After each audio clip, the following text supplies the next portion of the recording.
ये सारे के सारे जो नंबर्स हैं ये कर्नाटक के नंबर्स नहीं है, ये अलग अलग स्टेट्स के नंबर्स हैं। और इन नंबर्स को आप फोन करके देखिए, रिप्लाई नहीं आता है।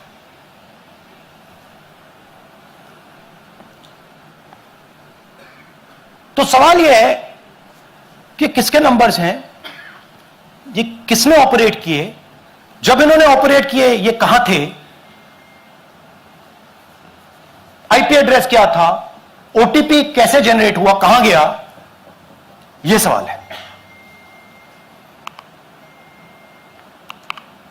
यह दूसरा उदाहरण, सूर्यकांत जी जो अभी स्टेज पे आए थे, इन्होंने 12 वोटर्स को 14 मिनट में डिलीट कर दिया।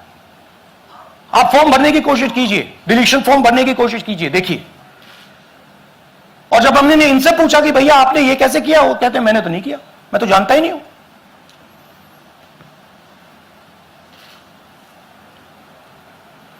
बबीता चौधरी जी का इन्होंने एक नाम डिलीट किया, यहां खड़ी हैं बबीता जी, यहां है, सूर्यकांत जी यहां है, आ जाइए जरा स्टेज पे, एक सेकंड आ जाइए, ये दोनों खड़े हैं यहां पे, सूर्यकांत जी, बबीता जी।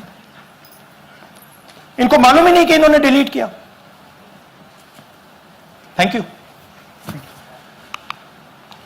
नागराज जी, इन्होंने 2 एप्लीकेशन 36 सेकंड में फाइल कर दी है। और मजे की बात देखिए, ये 4 बजे सुबह उठ के फाइल कर रहे हैं।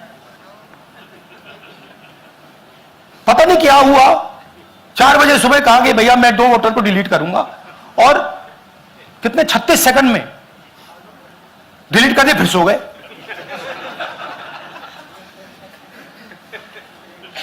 हमारी माइंड में पहले सवाल था कि क्या इलेक्शन कमीशन भी सो रहा है, मगर नहीं, सोया कोई नहीं है, जगे हुए हैं, सिस्टमैटिकली मदद हो रही है।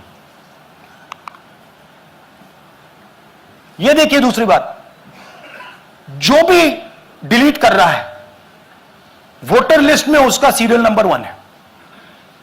मतलब जो भी वोटर लिस्ट में पहले नंबर पे आता है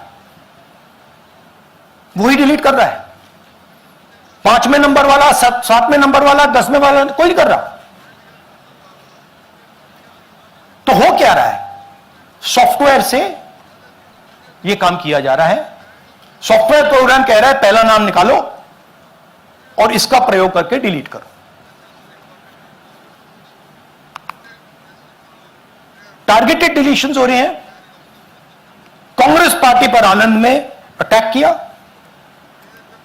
टॉप 10 बूथ्स जहां सबसे ज्यादा कांग्रेस की स्ट्रेंथ थी वहां टारगेट किया, और 2018 में पिछले इलेक्शन में 10 में से 8 बूथ कांग्रेस पार्टी जीती थी,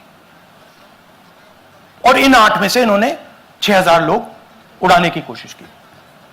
ये कोइंसिडेंस नहीं था, ये प्लान था, और ये सेंट्रलाइज तरीके से किया जा रहा है। अब मैंने बहुत बड़ी बात बोली, चीफ इलेक्शन कमीशन के बारे में मैंने बोला कि यह व्यक्ति वोट चोरों की रक्षा कर रहा है।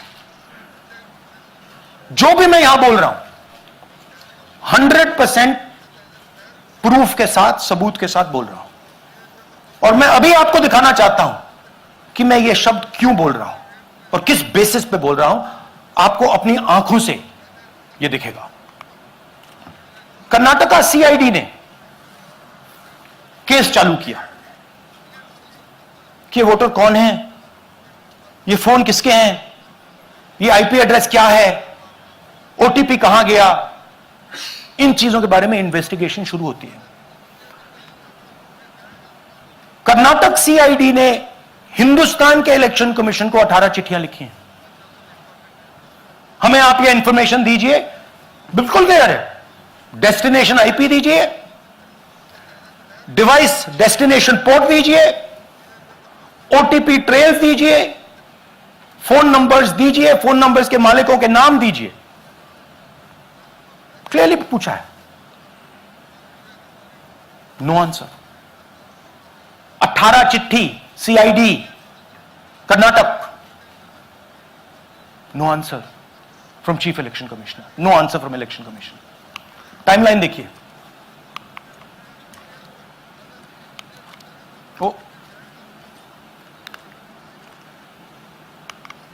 ओके, फरवरी 23 में इन्वेस्टिगेशन शुरू होती है। मार्च 23 में कर्नाटका सीआईडी चिट्ठी लिखती है ईसीआई को कि हमें सारे डिटेल्स दे दीजिए। अगस्त में इनकंप्लीट डिटेल्स दी जाती हैं, जिससे कोई इन्वेस्टिगेशन आगे नहीं बढ़ेगा। जिन चीजों की जरूरत थी वो नहीं दी, जिसकी जरूरत नहीं थी वो सारी दे दी। पहला सबूत। दूसरा सबूत, 18 बार रिमाइंडर लेटर गए हैं। आपको अगर सीआईडी एक बार लेटर भेज दे और आप नहीं गए, आप जानते हो क्या होगा। यहां पे इलेक्शन कमीशन को 18 बार लेटर गए हैं, कुछ नहीं हुआ है। बाद में क्या होता है, कर्नाटक ईसी